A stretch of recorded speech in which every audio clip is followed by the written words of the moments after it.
Okay, it is.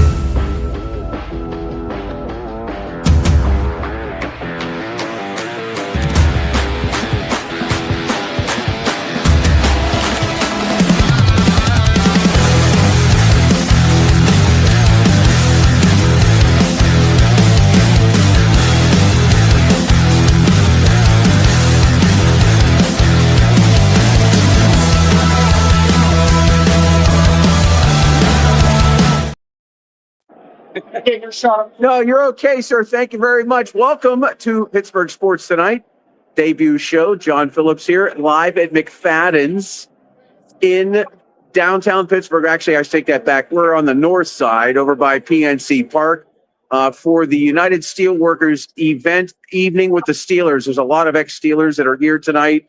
I got a chance to come down, got invited. I know this is the debut show. We'll have a short edition tonight, but I can promise you tomorrow we're going to get into it quite a bit. We'll talk more about tomorrow's show in a little bit. I want to get straight into the Steelers stuff.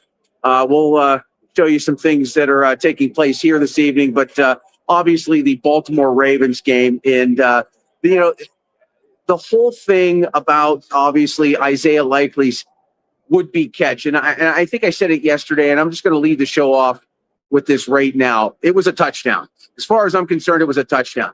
Just like Jesse James' catch was a touchdown. Just like so many other catches. The one, I think it was Terrell Owens. No, it wasn't Terrell Owens. I'm trying to remember who it was. Des Bryant against Green Bay, right? These were all touchdown catches by these receivers. And there's probably others. I think somebody cited one from Calvin Austin in the Green Bay game earlier this year that was ruled a touchdown that probably shouldn't have been. Look, there's hundreds of these, dozens of these, right? There's a bunch of them over the years.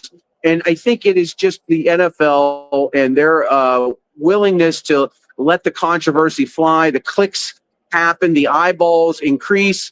It is a way to keep fans talking about the product, the inconsistency with rules in the NFL, the officiating. These people are part-time. The men and women that call these games are part-time people. And so, for the Baltimore Ravens fans that have been crying about it for the past 24 hours, you got the next 5 decades to cry about it because it will live in infamy. It'll live in infamy, much like the Jesse James touchdown has lived in the infamy of Steeler fans for 8 seasons now. Cost the Steelers the #1 seed in the AFC playoffs. They ended up having to play the Jacksonville Jaguars, and what happened? Disaster for the Steelers.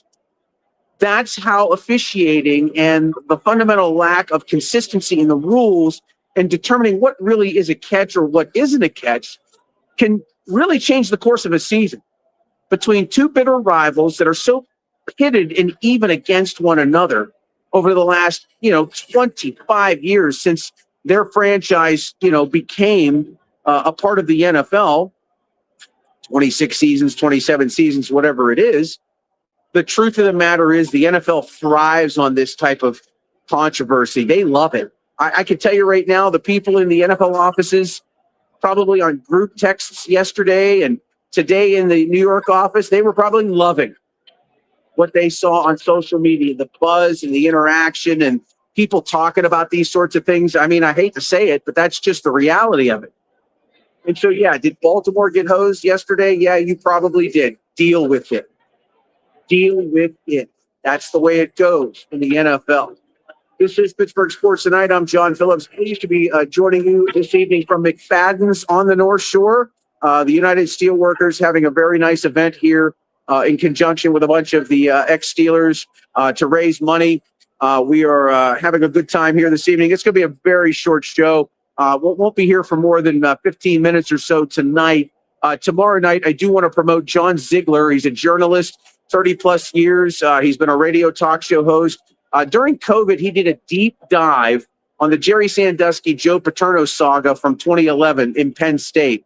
And I'm going to just tell you right now, I was working at 93.7 The Fan at the time, right? I spent 6 years at The Fan, enjoyed my time, loved my time over there.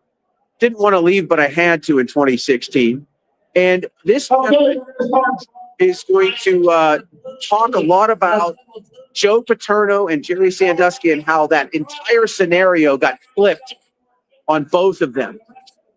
it's going to blow some people's heads. And as somebody who went after Joe Paterno and Jerry Sandusky at that time, when I came across John Ziegler a couple of weeks ago, I couldn't believe what I had found. He did over 100 hours of interviews with people involved in the Jerry Sandusky, Joe Paterno case, and he turned my opinion around. He turned my opinion around. I'm excited to be able to have him on our show tomorrow at 7:15 p.m. We'll talk to him for about an hour, and he's got a book. He's got all kinds of information. He's done, like I said, over 100 hours of interviews. I've had a chance to sift through a portion of it so far. It's going to actually, it's going to blow your head. It really is. I'm excited about next week. As far as the Steelers, let's go back and talk about the Steelers for a few more minutes here. You know, look, they've got a chance to really right the ship here in the next 3 weeks. 2 wins out of 3. And if Baltimore goes 1-2, it doesn't matter what the last game of the season does. They'll win the division.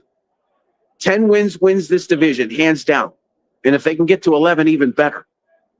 A home playoff game really helps in terms of getting things in a better perspective when it comes to Mike Tomlin. Now, depending on who they're going to play, it could be Buffalo, it could be the LA Chargers. We don't know. Lots of football left to be played. The Chargers have a real tough game tonight at home against Philadelphia.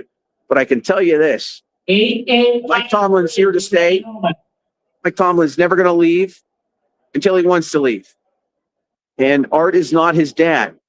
His dad made Chuck Noll get on with his life's work.